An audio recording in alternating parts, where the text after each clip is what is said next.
आज दिनांक 5 डिसेंबर 2025. वेळ रात्री 10:15 आहेत आणि आम्ही सध्या आहोत CPD बेलापूर येथे. आम्ही निघालो आहे मुंबईच्या चैत्यभूमीकडे महापरिनिर्वाण दिनानिमित्त डॉक्टर बाबासाहेब आंबेडकरांना अभिवादन करण्यासाठी. दरवर्षीप्रमाणे एक वेगळी ऊर्जा आणि वेगळी श्रद्धा घेऊन.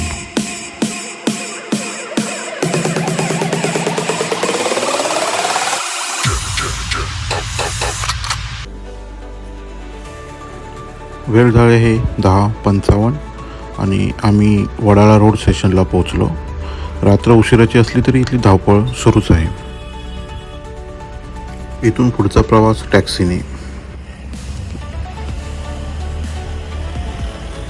रस्त्यावर पुढे जाताना बाबासाहेबांचे भव्य होर्डिंग आणि हजारो लोक पायी चालत चैत्यभूमीकडे जाताना दिसत आहेत. या दृश्यात एक अद्भुत शक्ती आहे. समता, बंधुता आणि न्यायाचा संदेश अजूनही लोकांच्या मनात जिवंत आहे याची जाणीव होते. वाजले 11:22. आता आम्ही पोचले प्रभादेवीला आणि ही लाईन अजून पुढेपर्यंत आहे. बघू शेवट कुठे होतोय, तिथे जाऊन जॉईन करणार आणि पुढे मार्गस्थ होणार. बहुतेक आज सकाळ होणार आहे दर्शनाला. आता वेळ 11:43. आम्हीही या रांगेत सामील झालो आहोत. ही फक्त रांग नसते, ही असते एक भावना, एक श्रद्धा, एक स्वप्न जे बाबासाहेबांनी दिलं आणि आम्ही ते जगतोय. जसं मॅपमध्ये दिसतंय आपण अजून 2.3 किलोमीटर दूर आहोत. 32 मिनिटाचा ऑग सांगत आहे, पण खरं तर ही वेळ नाही, ही प्रतीक्षा आहे आणि श्रद्धेला वेळ लागत आहे.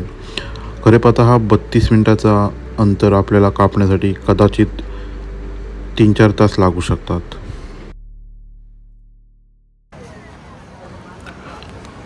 प्रभादेवीला पोचलो तर रांग 2 ते 3 किलोमीटरपर्यंत लांब होती. इथे लाखो लोक वेगवेगळ्या शहरातून, गावातून आणि राज्यातून आले होते. लोक एकाच दिशेने बाबासाहेबांच्या पुण्य स्मरणाकडे. आता वेळ झाली आहे 1:23.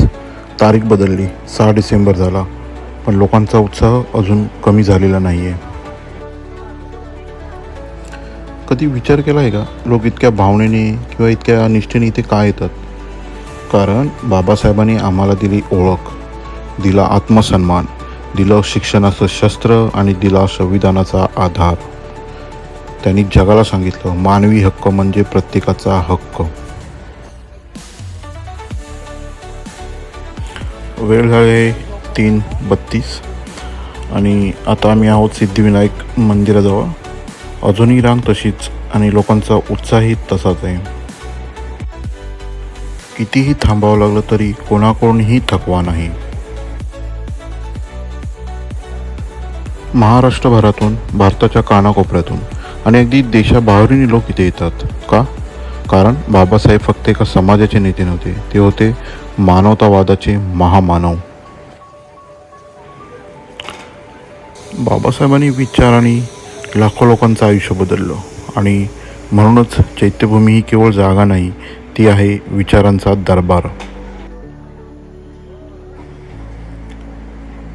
आणि काही तासांची पायपीट केल्यानंतर आम्हाला दर्शन घडलं ते महाकाय अशा एंट्री गेटचं.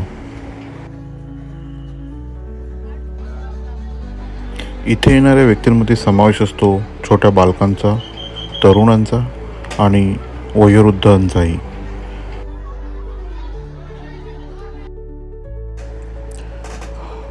मॅप दाखवतोय आता फक्त 3 मिनिटाचा ऑक उरला आहे, पण हृदयाची धडधड मात्र वाढत चालली आहे.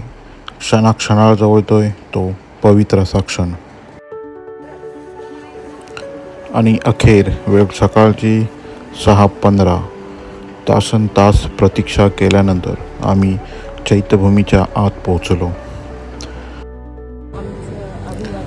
बाबासाहेबांच्या स्मारकासमोर उभं राहून एकच जाणवतंय, धन्य झाले ते माझे जीवन आणि हा जन्म वाया गेला नाही. 6 डिसेंबर महापरिनिर्वाण दिन. हा दिवस आहे बाबासाहेबांनी देहत्याग केलेल्या दिवसाची आठवण. खरं तर काळा दिवस, पण त्यांच्या विचारांचं महापरिनिर्वाण कधीच होत नाही. ज्याने आयुष्यभर संघर्ष केला त्यांनी आम्हाला दिला मार्ग. हा दिवस त्यांच्या निर्वाणाचा पण आमच्या जागृतीचा आहे. तर खरे पाहता महापरिनिर्वाण म्हणजे नक्की काय?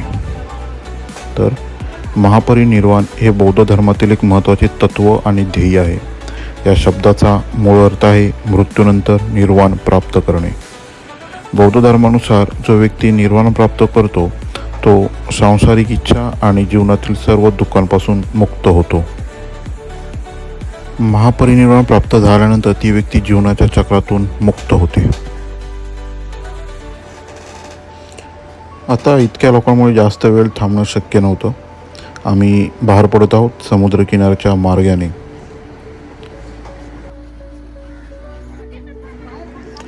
रस्त्यातून अनेक दुकानं, स्टॉल्स, अन्नछत्रे आपल्यास पाहण्यास मिळतात. लोकांची सेवा म्हणजे खरी पूजा हे इथे जाणवतं.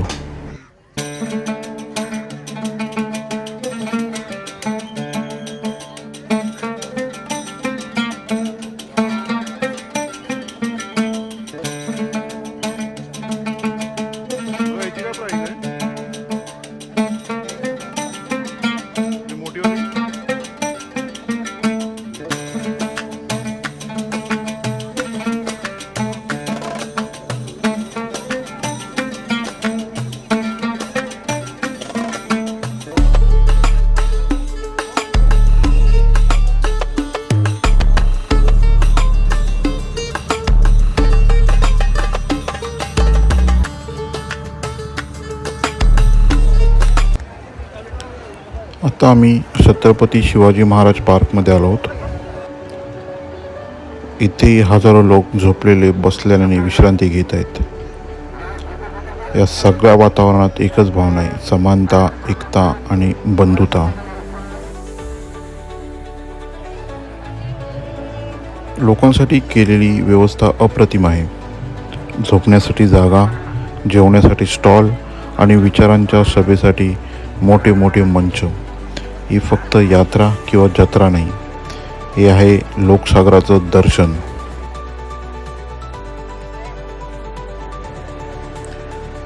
या प्रवासात मला एक गोष्ट पुन्हा जाणवली.